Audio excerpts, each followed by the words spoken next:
A Joana e o marido tinham um plano. O plano era casar e desfrutar os primeiros anos de casamento, entre viagens, para fortalecer este laço. E só então, depois de 2 anos, começar a ter filhos. Eles aproveitaram a vida, eles correram, eles viajaram e os 2 anos passaram rápido. Chegou a época de ter filhos. Tentaram durante 1 ano, mas não conseguiram ter filhos. Então, para descarga de consciência, foram ao centro de saúde falar com a médica. E foram confrontados com uma médica com muito pouca sensibilidade. Quando entraram no consultório e a médica começou a conversar um pouco com eles, passado pouco tempo, ela disse: "Oh não, problemas de infertilidade." Isso foi perturbador, foi difícil, mas não tanto como as visitas aos médicos e especialistas que se seguiram. Foi um processo duro, um processo difícil de se passar. Quando os médicos disseram que a única hipótese realista era considerarem a fertilização in vitro, tudo desabou. Ela não conseguia respirar, ela precisava de espaço para pensar e orar. Será que não seria isso colocar-se no lugar de Deus? Porque eles, enquanto lutavam para entender essa situação, enquanto se aconselhavam com amigos cristãos maduros, eles decidiram ir em frente com a fertilização in vitro.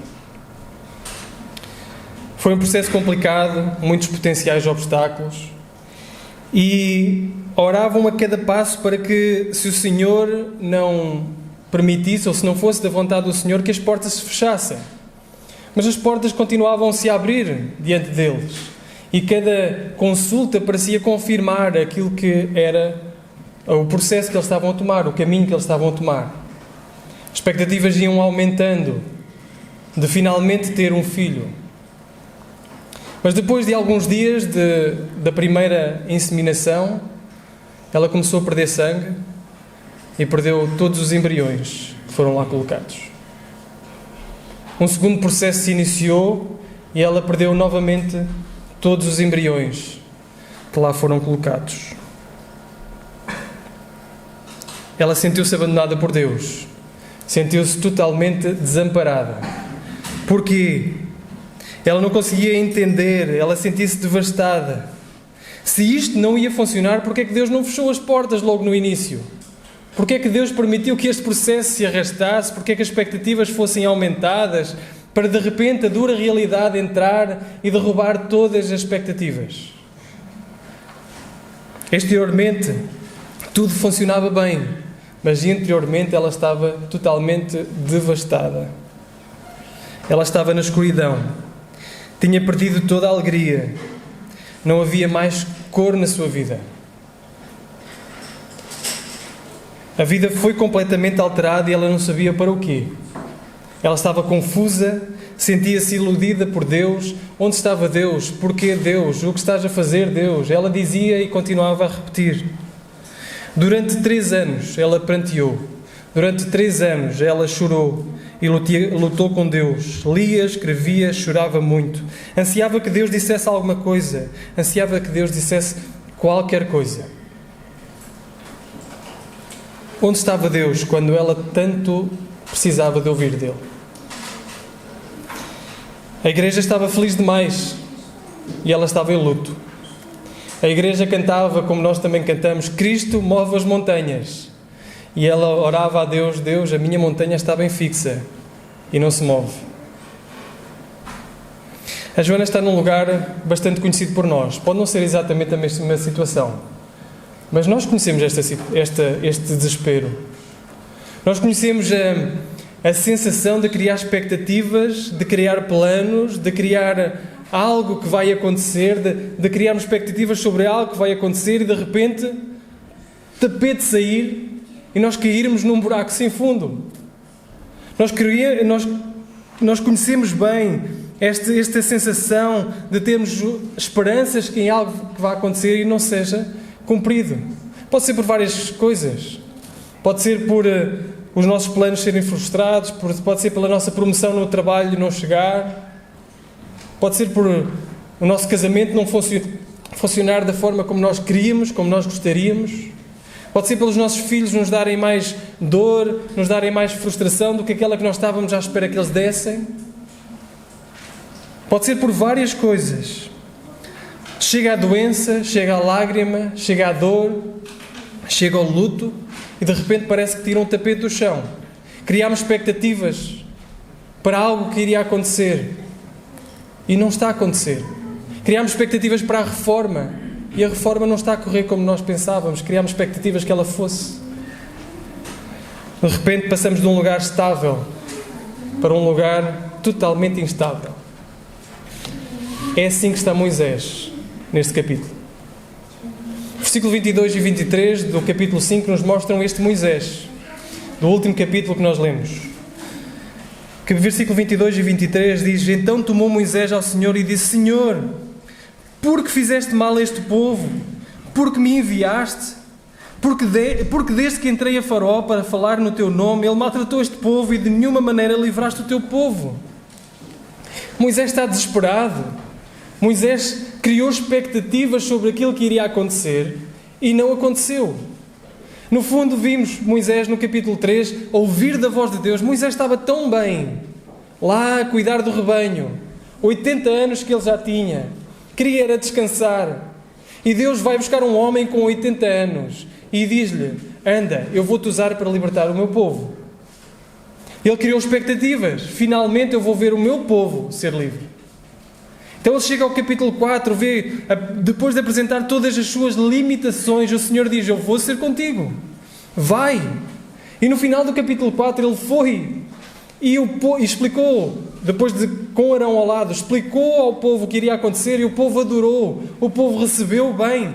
Mais expectativas foram criadas de que a situação iria correr bem. Mas no capítulo 5, com estas expectativas criadas, ele vai a Faraó. E Faraó não responde como ele estava a pensar que iria responder. Faraó diz: olha, vocês estão livres demais. Vocês estão com tempo a mais.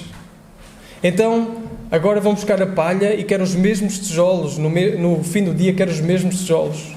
Aumenta-lhe o trabalho e quero o mesmo resultado. O povo claramente fica frustrado, fica desesperado. E Moisés fica desapontado. A dura realidade bate contra esta expectativa de que o povo ia finalmente ser livre. E ele fica frustrado, fica revoltado.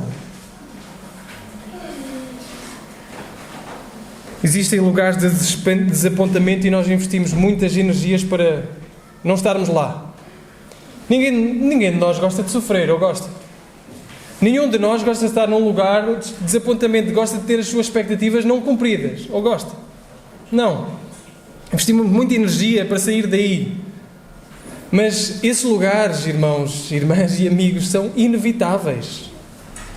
Na nossa vida nós vamos ter momentos de desespero, na nossa vida vamos ter momentos de expectativas que não são cumpridas. Esses lugares são inevitáveis. E, portanto, nós precisamos saber que nesses lugares que são inevitáveis na nossa vida, Deus não está em silêncio. Como não está em silêncio para Moisés, que é isso que lemos no capítulo 6. A questão para nós esta manhã não é como nós conseguimos evitar estar nesses lugares de desespero, como nós conseguimos evitar estar nesses lugares de dor. A questão para nós esta manhã é o que nós precisamos de saber quando estivermos nesses lugares de desespero, quando estivermos nesses lugares de dor. Então vamos ler o versículo, a iniciar no versículo 22, como já lemos, do capítulo 5, até ao versículo 27 do capítulo 6. Diz assim a palavra do Senhor: Então tornou Moisés ao Senhor e disse: Senhor, por que fizeste mal a este povo? Por que me enviaste? Porque desde que entrei a Faraó para falar no teu nome, ele maltratou este povo e de nenhuma maneira livraste o teu povo. Então disse o Senhor a Moisés: Agora verás o que hei de fazer a Faraó, porque por mão poderosa os deixará ir. sim, por mão poderosa os lançará da sua terra. Falou mais Deus a Moisés e disse: Eu sou o Senhor. Eu apareci a Abraão, a Isaque e a Jacó como o Deus Todo-Poderoso, mas pelo meu nome o Senhor não lhes foi perfeitamente conhecido. E também estabeleci o meu concerto com eles para dar-lhes a terra de Canaã, a terra das suas peregrinações, na qual foram peregrinos. E também tenho ouvido o gemido dos filhos de Israel, aos quais os egípcios escravizam, e me lembrei do meu concerto. Portanto, diz aos filhos de Israel: Eu sou o Senhor, e vos tirarei de debaixo das cargas dos egípcios, vos livrarei da sua servidão, e vos resgatarei com braço estendido e com juízos grandes. Eu vos tomarei por meu povo, serei o vosso Deus. Sabereis que eu sou o Senhor vosso Deus, que vos tiro de debaixo das cargas dos egípcios. E eu vos levarei à terra, acerca da qual levantei a mão, que a daria a Abraão, a Isaque e a Jacó, e vou-la darei por herança, eu, o Senhor. Deste modo, falou Moisés aos filhos de Israel. Mas eles não ouviram a Moisés por causa da ânsia de espírito e da dura servidão. Falou mais o Senhor a Moisés, dizendo: Entra e fala a Faraó, rei do Egito, que deixe sair os filhos de Israel da sua terra. Porém falou perante o Senhor, dizendo: Eis que os filhos de Israel me não têm ouvido. Como, pois, me ouvirá Faraó? Também eu sou incircunciso de lábios. Todavia o Senhor falou a Moisés e a Arão, e deu-lhes mandamento para os filhos de Israel, para Faraó, rei do Egito, para que tirassem os filhos de Israel da terra do Egito. Estas são as cabeças das casas de seus pais. Os filhos de Ruben, o primogênito de Israel: Enoque, Palu, Ezron e Carmi. Estas são as famílias de Ruben. E os filhos de Simeão: Jemuel e Jamim, e Oad, e Jaquim, e Zoar e Saúl, filho de uma cananeia. Estas são as famílias de Simeão. E estes são os nomes dos filhos de Levi, segundo as suas gerações: Gerson, e Coate e Merari. E os anos da vida de Levi foram 137 anos. Os filhos de Gerson, Libni e Simei, segundo as suas famílias. Os filhos de Coate, Anrão, Izar, e Hebron e Uziel. E os anos de vida de Coate foram 133 anos. Os filhos de Merari, Mali e Muzi. Estes são os filhos de Levi, as famílias de Levi, segundo as suas gerações. E Arão tomou por mulher a Joquebede, de sua tia, e ela gerou-lhe a Arão e a Moisés. E os anos da vida de Arão foram 137 anos. Os filhos de Izar, Corá, Neefeg e Zicri. E os filhos de Uziel, Misael, Elzafã e Citri.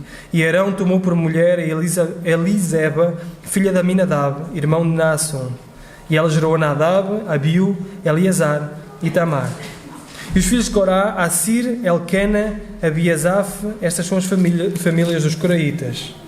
E Eleazar, filho de Arão, tomou para si por mulher uma das filhas de Putiel, e ela gerou-lhe as Fineias. Estas são as cabeças dos pais dos levitas, segundo as suas famílias. Estes são Arão e Moisés, aos quais o Senhor disse: Tirai os filhos de Israel da terra do Egito, segundo os seus exércitos. Estes são os que falaram a Faraó, rei do Egito, para que tirassem do Egito os filhos de Israel. Estes são Moisés e Arão. Até aqui a palavra do Senhor. Estes últimos versículos genealógicos formam um parênteses na história. Formam um parênteses nesta história que aqui está, e nós não nos vamos debruçar muito sobre eles, mas para percebermos o que eles significam aqui, eles mostram a genealogia de Moisés e Arão, e servem como que para mostrar que Moisés e Arão são verdadeiramente de Israel, porque poderia começar a existir algumas dúvidas. Não é? Afinal, Moisés teve uma infância privilegiada, e a coisa, quando ele foi lá a Faraó, não correu assim tão bem. Então esta genealogia serve para mostrar que ele é verdadeiramente da genealogia de Israel, interessado no bem de Israel, mas também que é um vaso fraco.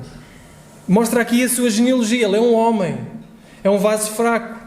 Mas o versículo 27 nos diz que estes são os que falaram a Faraó, rei do Egito, para que tirassem os filhos de Israel, Moisés e Arão. E antes diz: foi o Senhor que lhes disse para dizer isso.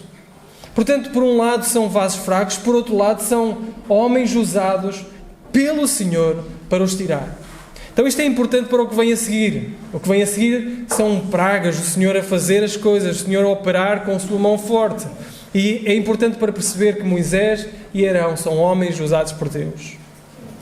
Mas o que nós nos vamos debruçar mais são nos primeiros 13 versículos deste capítulo 6. Esta é a resposta de Deus a um Moisés frágil, a um Moisés desanimado, a um Moisés com dor, a um Moisés que viu as suas expectativas serem derrubadas. Deus não vai responder diretamente às perguntas. Deus vai responder de uma outra forma. Nós veremos nesta resposta 3 coisas principais: uma repetição, uma revelação e uma recompensa. Uma repetição, uma revelação e uma recompensa que Deus nos mostra aqui. Vejam, Moisés respondeu à frustração com os versículos 22 e 23. Moisés extravasou o que estava dentro dele. O Daniel há pouco tirou a ilustração que eu ia agora aplicar, porque derrubou-me um copo ao lado, não é? Imaginem que eu tenho um copo na mão e por alguma razão, creio que não era o seu caso, o Daniel não estava chateado comigo, acho eu, mas imaginem que me derrubavam um copo da mão. A culpa do copo derrubado era quem? Era vossa. Eu tenho um copo na mão. Vocês derrubam-me o copo. A culpa é vossa, do copo cair ao chão. Mas a culpa do líquido que está espalhado no chão é minha. Porque fui eu que o enchi. Isto quer dizer o quê? Que se o chão estiver cheio de água, a culpa dele estar cheio de água, ou de ser a água que ali está, é minha. Fui eu que ia lá e coloquei dentro. Mas se o chão estiver cheio de vinho, fui eu que coloquei vinho lá dentro. Se o chão estiver cheio de café, fui eu que coloquei café lá dentro. Nós não podemos escolher, não podemos muitas vezes filtrar o quão as pessoas embatem contra nós. Mas podemos muito bem filtrar aquilo que sai de nós. Somos nós que colocamos. Jesus diz: do que o coração está cheio, disso fala a boca. O que sai de nós, quando somos confrontados com uma expectativa que temos e quando alguém derruba essa expectativa, aquilo que sai de nós é responsabilidade nossa. Isto não é uma perspectiva muito popular hoje em dia, porque hoje em dia nós gostamos de dizer: tu irritas-me, tu é que me provocaste isso, tu é que me levaste à ira, aquela pessoa por agir assim é que me leva à inveja, aquela pessoa por se vestir assim é que me leva à luxúria. A culpa está na outra pessoa, não está em mim. Mas aquilo que o Senhor nos vai mostrar é que a culpa daquilo que sai está em nós. Aquilo que sai, a Bíblia diz, do coração brota o quê? Inveja, ira, maledicência. É o que sai dentro de nós. E nós temos de ter cuidado com o que sai dentro de nós. E o Senhor vai nos orientar nesta resposta a ter cuidado com aquilo que sai dentro de nós. Vejam então a primeira coisa que o Senhor diz. Repetição. Versículo 1. Então disse o Senhor a Moisés: agora verás que hei de fazer a Faraó, porque por mão poderosa os deixará ir, sim, por mão poderosa os lançará em terra. Falou mais Deus a Moisés e disse: eu sou o Senhor. E vejam o versículo 6, diz outra vez: eu sou o Senhor. E o versículo 7 diz: e serei o vosso Deus, sabereis que eu sou o Senhor. E o versículo 8 diz novamente: eu sou o Senhor. Desde o capítulo 3 que o Senhor está a dizer isto. E volta a dizer aqui novamente, está a relembrar Moisés daquilo que ele precisa de saber. Quando nós somos confrontados com problemas, quando as nossas expectativas são desmoronadas, o nosso coração, do coração sai daquilo que está cheio. E nós podemos, muitas vezes, mostrar que, na verdade, nos esquecemos de Deus. Podemos cantar músicas como Cantarei o Teu Amor para Sempre, quando as coisas são confortáveis. Mas quando as coisas são difíceis, nós mostramos se realmente estamos a cantar o amor de Deus de uma forma contínua. Nós cantamos que Ele é fiel. Mas quando as coisas são difíceis, quando as coisas apertam, é que nós mostramos se realmente confiamos que Ele é fiel. Cantamos Tu és soberano. Mas quando as coisas são difíceis, quando as nossas expectativas são frustradas, é que nós percebemos se realmente confiamos que Ele é soberano. Tu esqueceste, Moisés. Tu estás a soar muito como o Faraó soou. Moisés chegou ao pé de Faraó e disse: o Deus dos Hebreus, Ele me enviou aqui para livrar o povo, ou para libertar o povo para ir a caminho de 3 dias e adorar. E o Faraó responde: eu conheço os deuses do Egito. Eu sei até que eu sou um Deus, mas o Deus dos Hebreus eu não conheço. O que o Senhor está a fazer aqui é dizer: Moisés, estás a soar muito como o Faraó. Estás a mostrar que não me conheces. Eu sou o Senhor. Eu vou livrar-te. Eu vou livrar o povo. Esta é a primeira coisa que Deus faz. é confrontar. E as dificuldades, irmãos, muitas vezes servem para nos confrontar, para nos mostrar se realmente confiamos. Porque uma vida sem dificuldade, uma árvore que não leva vento, não cria raízes, não é? Uma árvore que não é abanada, não vai criar raízes. E às vezes as dificuldades na nossa vida servem para nos mostrar, expor o nosso coração àquilo que está dentro e àquilo que precisamos de tratar, àquilo que precisamos de relembrar, nos relembrarmos de Deus. Eu sou o Senhor, e Ele repete isto vezes e vezes, sem conta. Segunda coisa, revelação. A partir do versículo 3, o Senhor começa a mostrar mais dele a Moisés. Deus quer que saibamos algo na nossa dor, na nossa própria dor. Deus quer que saibamos algo. Ele está interessado em que Moisés saiba que Ele é suficiente, saiba que Ele é fiel, saiba que Ele governa, saiba que Ele redima, saiba que Ele faz parte de uma história muito maior do que aquela que Ele está a ver naquele momento. Vejam os versículos 3. Ele diz, vejam o versículo 3, eu apareci a Abraão, a Isaque e a Jacó como Deus Todo-Poderoso. Ele está a olhar para o passado e dizer, olha, eu apareci lá a Abraão, Isaque e a Jacó como Deus Todo-Poderoso. Eu fui suficiente na inadequação. Lembra-te, Moisés, eu sou suficiente. Fui suficiente para gerar um filho ao estéril Abraão, um homem com 100 anos. E eu sou suficiente para dar um filho a este homem. Eu fui suficiente para dar uma esposa a Isaque. Eu fui suficiente para guardar Jacó e a sua família da fome. Eu sou suficiente. Ele é suficiente, irmãos. Em segundo lugar, versículo 4. Eu estabeleci o meu concerto com eles para dar-lhes a terra de Canaã, a terra das peregrinações, na qual foram peregrinos. Também tenho ouvido o gemido dos filhos de Israel, aos quais os egípcios escravizam. Me lembrei da minha aliança. O que ele está a dizer é que eu sou fiel, eu fiz uma aliança e eu vou cumprir a aliança. Eu ouvi o clamor e eu vou cumprir a aliança. Ele continua a ser fiel nas nossas dificuldades. Ele é suficiente. Ele é fiel. Para ele que se lembre disso. Fiel mesmo em tempos de desespero. E não só isso. Versículo 6. Diz aos filhos de Israel, eu sou o Senhor e vos tirarei de debaixo das cargas dos egípcios, para vos livrar da servidão, vos resgatarei com braço estendido e com juízos grandes. Ele é poderoso, Ele governa. Por outras palavras, este versículo 6 nos diz que o Senhor ganha. O Senhor ganha. O Senhor é mais poderoso do que qualquer governante deste mundo. O Senhor é mais poderoso do que qualquer governo deste mundo. O Senhor é mais poderoso do que qualquer situação deste mundo. Esta é uma grande disputa de poder e no final o Senhor ganha. Ele governa. Portanto, nós podemos confiar no seu poder, temer diante de Deus, nos convida a fazer parte desta história maravilhosa. Ele lembra, eu fiz uma aliança, eu vou-te resgatar, vou cumprir essa aliança. Ele é suficiente, Ele é fiel, Ele governa tudo e por fim Ele redime. Ele redime. Ele já tinha dito no versículo 6, vos livrarei da servidão. Mas não só livrarei, eu vou-vos tomar por meu povo, versículo 7, serei o vosso Deus e saberei que eu sou o Senhor vosso Deus, que vos tiro de debaixo das cargas dos egípcios e vos levarei à terra.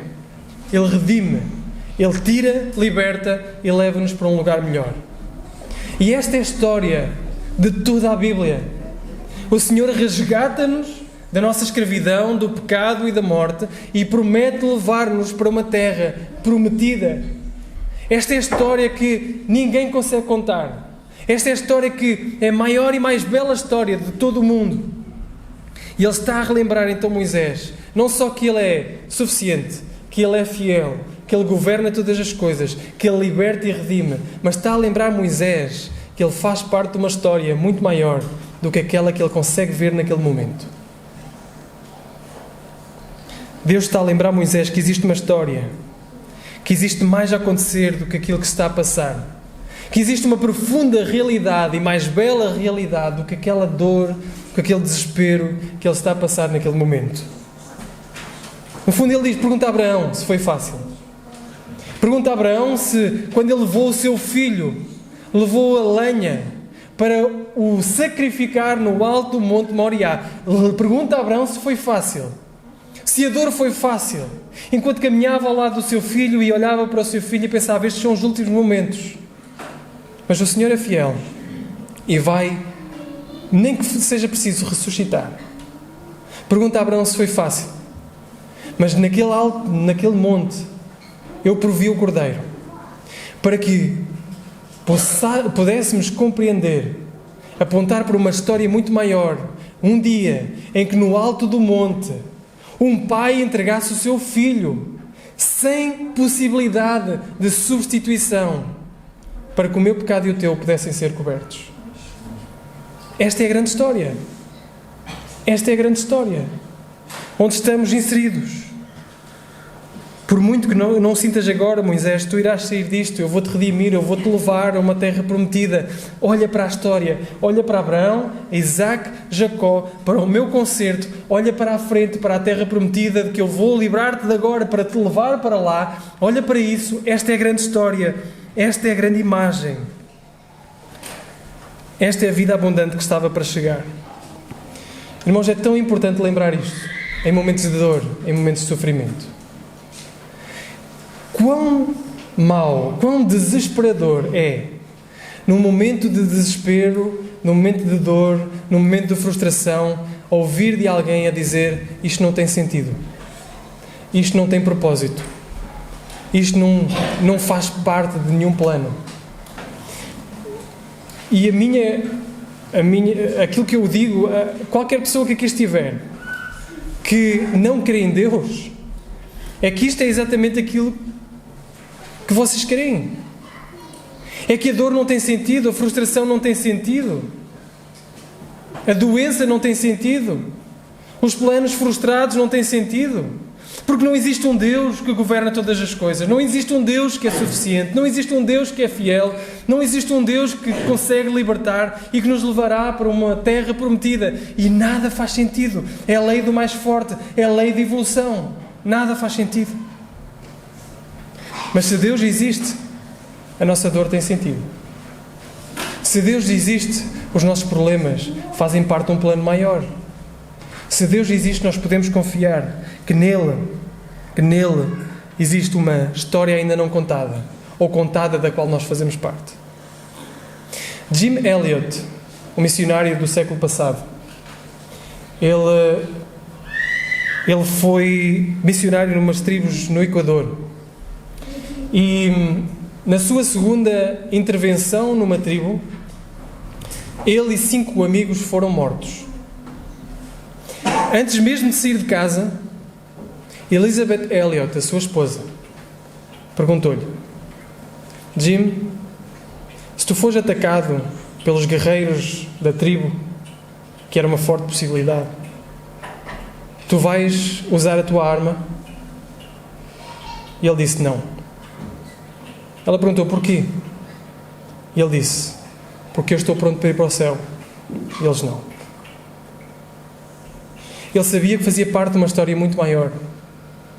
Ele sabia que a sua vida não era nada comparada com a história que estava a ser contada. Que essa história era maior que a própria vida, que essa história é maior que a própria dor, que essa história era maior que os próprios medos, que essa história era muito maior do que ele estava a arriscar. Existe um céu para o qual ele estava pronto, existe um inferno para o qual ele não queria que essas pessoas fossem. E ao lidar com a dor da morte, a sua esposa nos dias seguintes, nas semanas seguintes, nos anos seguintes, ela olhava para a história e para a vida do seu marido e continua a olhar para a vida do seu marido e percebeu que ele não morreu em vão, que ele fazia parte de algo, de uma história muito maior.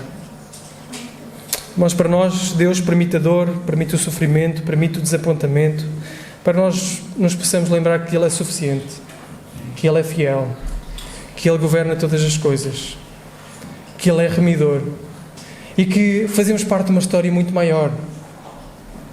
Apesar de sermos uma personagem profundamente amada por Deus, nós não somos a personagem principal da história.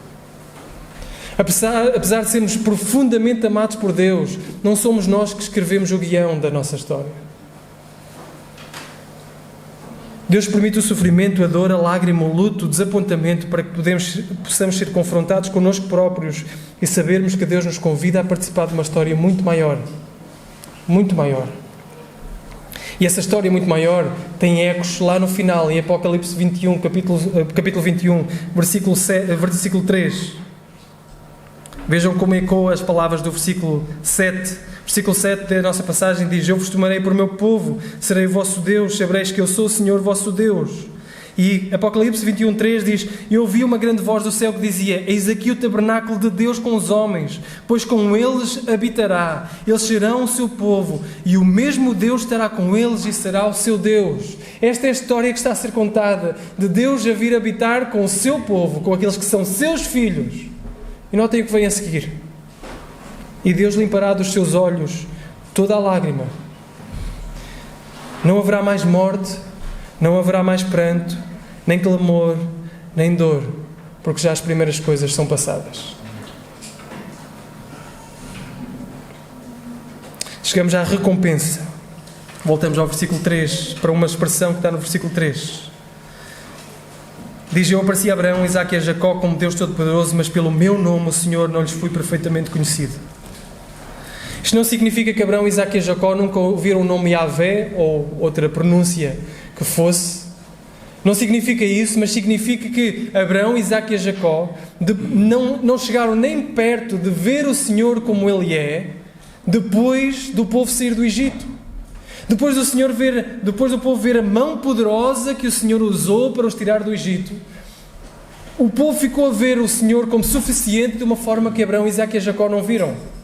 O povo viu o Senhor como governador, fiel e remidor, de uma forma como Abraão, Isaque e Jacó não puderam ver, nem sequer tocar. E isto é o que acontece quando nós passamos por momentos difíceis. Digam-me uma coisa: será que as vossas relações mais profundas não foram aquelas que foram forjadas nas dificuldades da vida?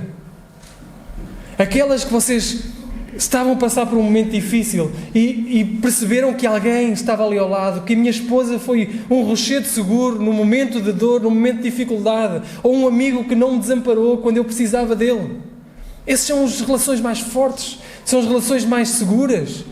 E o Senhor está a dizer que depois daquilo que vocês vão passar, vocês vão me ver com muito mais clareza, com muito mais intimidade. Esta é a recompensa.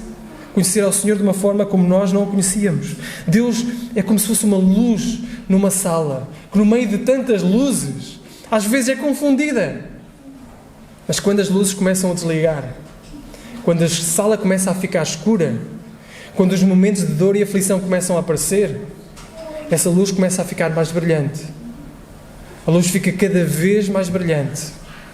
E faz com que não só a escuridão seja suportável, mas faz a escuridão valer a pena. Porque no final eu conheço a Deus de uma forma como não conhecia antes. Não é isso que Jó diz? Antes eu te conhecia só de ouvir, mas agora os meus olhos te veem. É isso que o Senhor faz.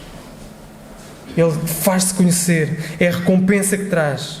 Sabem, se Israel saísse do Egito sem conhecer a Deus desta forma, sairia, apesar de não ter algemas, sairia ainda escravo. Mas conhecer a Deus é o prémio e é a recompensa. Irmãos, a minha oração é para que, quando o meu dia negro chegar, e é quando os meus dias negros, é quando, não é se, os dias negros vêm e virão. Não é se chegarem, é quando eles chegarem, que eu seja achado um homem profundamente ferido, mas firme na história do grande eu sou. Na história de Deus. Na história que está a ser contada e da qual nós somos convidados a entrar.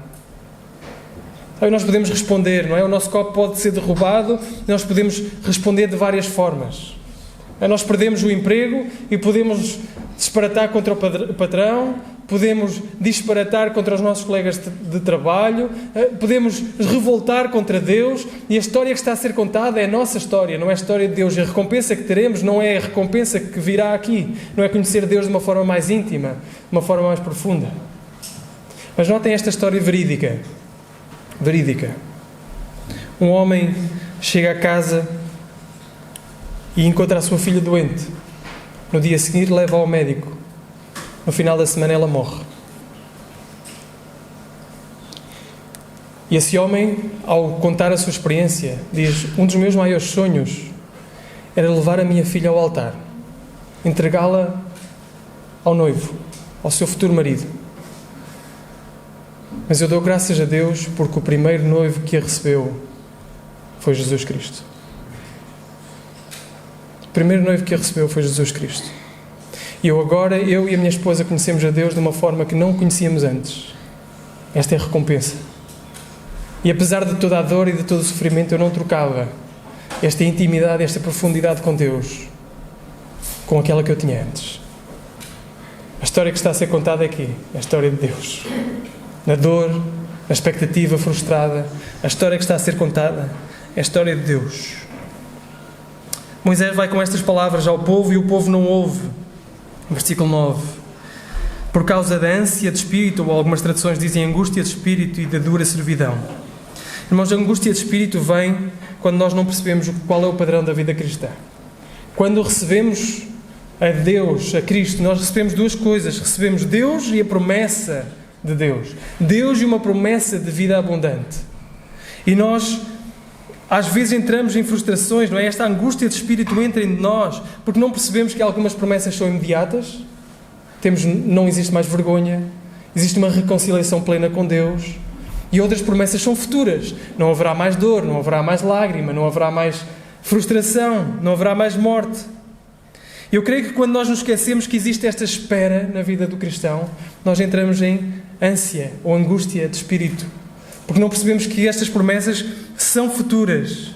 Isto é o que acontece com Israel. Tem uma promessa de vida boa, promessa de ter Deus, mas como essas promessas não são imediatas, eles estão angustiados de espírito. Estão angustiados de espírito.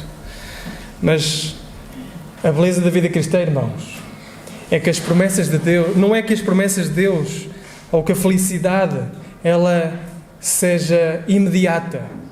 A beleza da vida cristã não é que a felicidade seja imediata.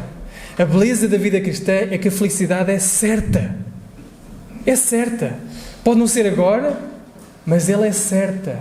No abrir e no fechar de olhos, nós temos a felicidade plena. Ela é certa. Ela é totalmente certa. Nós temos duas mãos e por vezes agarramos com tanta força as nossas expectativas e com esta agarramos a Jesus. Mas para agarrarmos uma com muita força temos que largar a outra. Às vezes temos que largar as nossas expectativas e agarrar-nos a Jesus. Quando agarramos com força demais as nossas expectativas, nós largamos a Jesus. O final dos versículos nos mostram que o povo não ouviu. Moisés ficou angustiado. E o Senhor respondeu com fidelidade. Continua a fazer o que estás a fazer.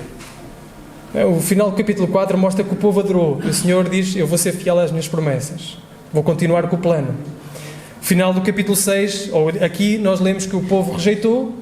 E o Senhor podia dizer: então vou buscar outro povo. Mas não. O Senhor disse: eu vou ser fiel às minhas promessas. E vou continuar a ser fiel. Irmãos, eu não sei se estão a viver estes momentos agora. Se já viveram num passado recente ou se vão viver. Mais uma vez, não é se estão a viver ou não é se, é quando. Porque isto vai acontecer. E quando isso acontecer, prestem atenção ao vosso coração. Prestem atenção àquilo que está a sair de nós. Mas sabe também que fazes parte de uma história muito maior. A história do grande eu sou, a história de Deus. Pode não fazer sentido agora, a nossa confiança pode estar abalada agora, mas relembra o quão Deus é suficiente, o quão Deus é fiel, o quão Deus é soberano, o quão Deus é remidor, e esta é a grande história que está a ser contada. Quando nós duvidarmos da nossa bondade, da sua bondade, quando duvidares do quão difícil é confiar nele, olha para a cruz, olha para o túmulo vazio.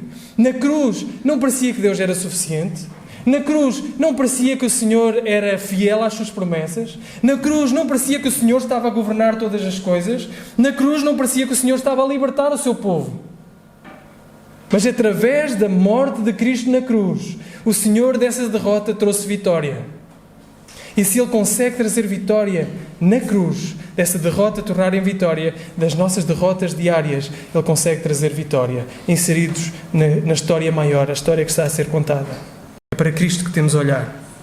Irmãos, reflitam também, não só numa perspectiva individual, mas como é que nós podemos ajudar pessoas, irmãos, como igreja, nos podemos ajudar uns aos outros quando estamos a sofrer. A apontar para Cristo, de uma forma compassiva, amorosa, mas apontar para a história maior. Ajudar a elevar os olhos para uma história maior. Ajudar a elevar os olhos para a cruz. Ajudar a elevar os olhos para a fidelidade, a suficiência, a soberania de Deus. Ajudar a elevar os olhos para aquilo que é muito maior que nós, para a história que está a ser contada. Termino da forma como comecei. Sabem, a história que eu comecei no início é verídica, é verdadeira.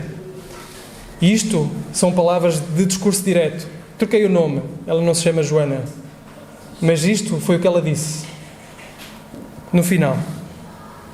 Então um dia eu disse a um amigo: estou cansada com isto, parece que não consigo livrar-me desta tristeza. Eu só queria encontrar novamente a alegria na vida. Mesmo que não consigamos o que queremos, eu só quero sorrir quando olho para a natureza como eu costumava fazer. Mais tarde, nesse mesmo ano, algo começou gradualmente dentro de mim. A dor começou a diminuir, o desejo por um bebê soltou o seu aperto sobre mim. Não me entendam mal, eu ainda queria ter muito um filho, mas eu não estava mais consumida por essa dor. Quando vi novamente esse amigo um ano mais tarde, disse-lhe: a minha alegria voltou. Eu sei que não poderia ter feito isto, deve ter sido Deus. Ele restaurou a minha alegria. Depois de um grande tempo de sofrimento, o Senhor tirou as minhas vestes de pranto e vestiu-me de alegria. Eu estava grata e profundamente humilde. Agora a minha alma está em paz, a minha alegria como um ribeiro borbulhante e suave. Ainda tenho momentos difíceis, mas a minha alegria é profunda, mais profunda do que a alegria que tinha conhecido antes. Toda esta experiência me revelou que talvez, no fundo, a minha fé tivesse sido construída sobre uma crença falsa, que se eu fizesse as coisas certas, Deus me daria o que eu pedia. Quando isto não aconteceu, eu fiquei devastada. Também me ensinou que eu não estou no controle da vida. Esta lição me tornou humilde, deixou-me com uma percepção profunda da minha dependência de Deus. Eu estou a aprender a confiar nele, mesmo quando eu não entendo. Que o Senhor nos ajude a ter esta visão, esta história maior. Amém.